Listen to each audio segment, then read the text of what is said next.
Welcome back, everybody. You think the Curtis family was jacked about Ben's shocking victory at the British Open? How about Kevin Foster? Foster is a 48-year-old British cab driver who, before the Open, bet on Curtis to win. Keep in mind, Curtis was a 750-to-1 long shot. The result?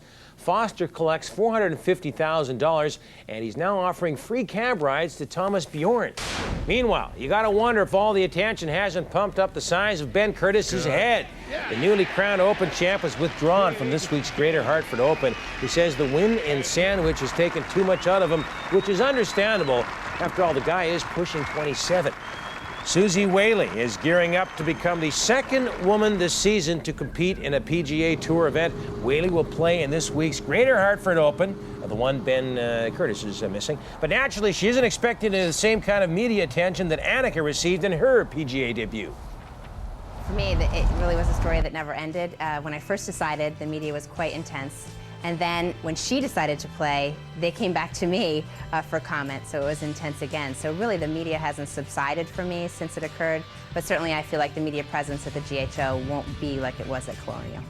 For me, to get out there and play in the GHO, if I can inspire some young men and women to get out on the golf course and try to play golf, then I've done my job. Oakland and Kansas City. Tim Hudson allowed 10 runs in his last start against the Royals, but old Timmy started out strong today. Bottom of the third, he gets Langley's Aaron Giles swinging. Top four, 4-0 Oakland. Ramon Hernandez adds to the Oakland onslaught with this solo. Oakland leads 5-0. Bottom of the fifth now. Hudson cruising.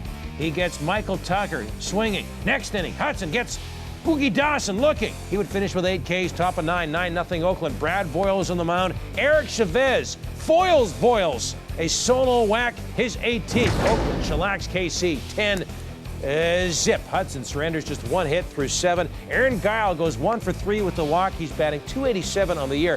Third base umpire Daryl Cousins left in the third inning. He had a torn calf muscle, though it was completely unclear when or how Daryl was injured. Tigers and Red Sox, rain in Boston. The wet stuff spelled an hour and 20-minute rain delay. When things got settled, the Red Sox went after their 4th consecutive win. Bottom of the 4th, 1-0 for those Bostonians. Kevin Millar, 500 lifetime hitter versus Mike Maroth. Yeah, he likes hitting against old Mike.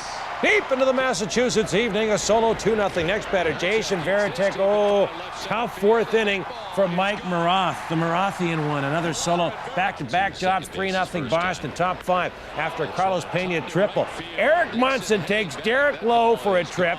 A 2-run Tate, Tigers down 3-2, bottom 5 after a Bill Miller double. Nomar, base hit. That's going to cash in Miller. 4-2 Scarlet Hose, top 6. Dimitri Young now 0 for 2 so far.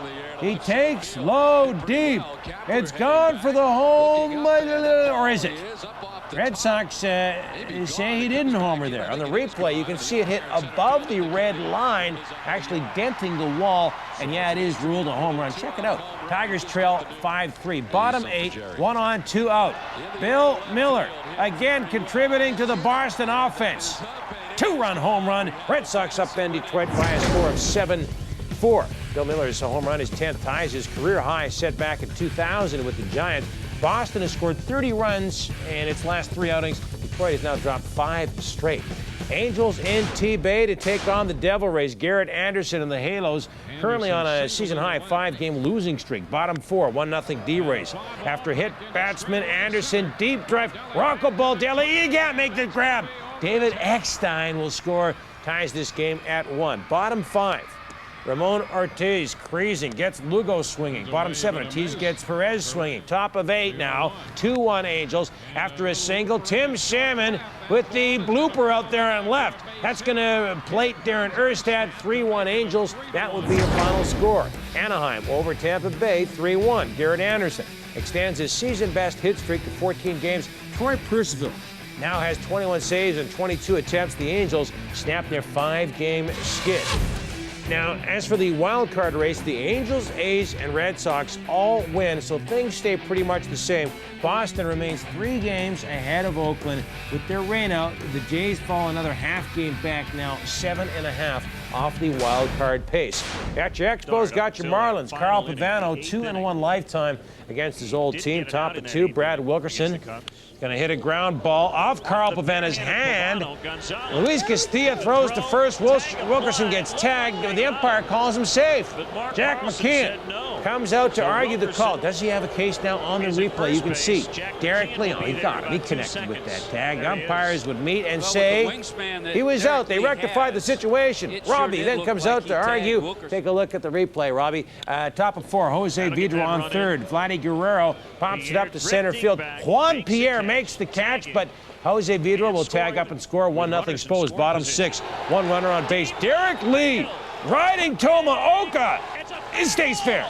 A 2-run job. Marlins lead 2-1. Top 7. Carl Pavano hits Vladimir Guerrero right on the hand.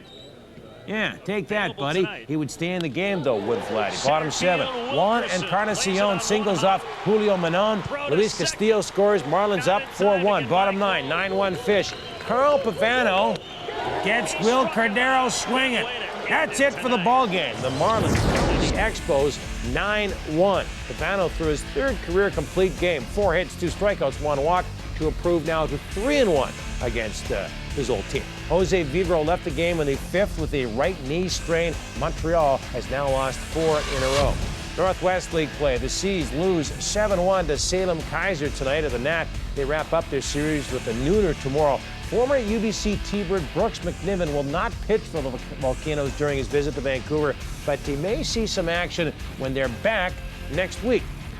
Baylor basketball player Carlton Dotson Jr. is in custody today in Maryland, charged with murder. Dotson is accused of killing teammate Patrick Dennehy. His lawyers are fighting extradition to Texas, where Dotson would face the death penalty. According to Waco police, who were present at yesterday's interview, Dotson confessed to the killing. Dotson, though, denies confessing to anything. Even though it's been a while since Mr. Dennehy has gone missing, it's very early on in the criminal investigation, and we've still got some things that we have to get through. At this point in time, we're not going to rule anything out.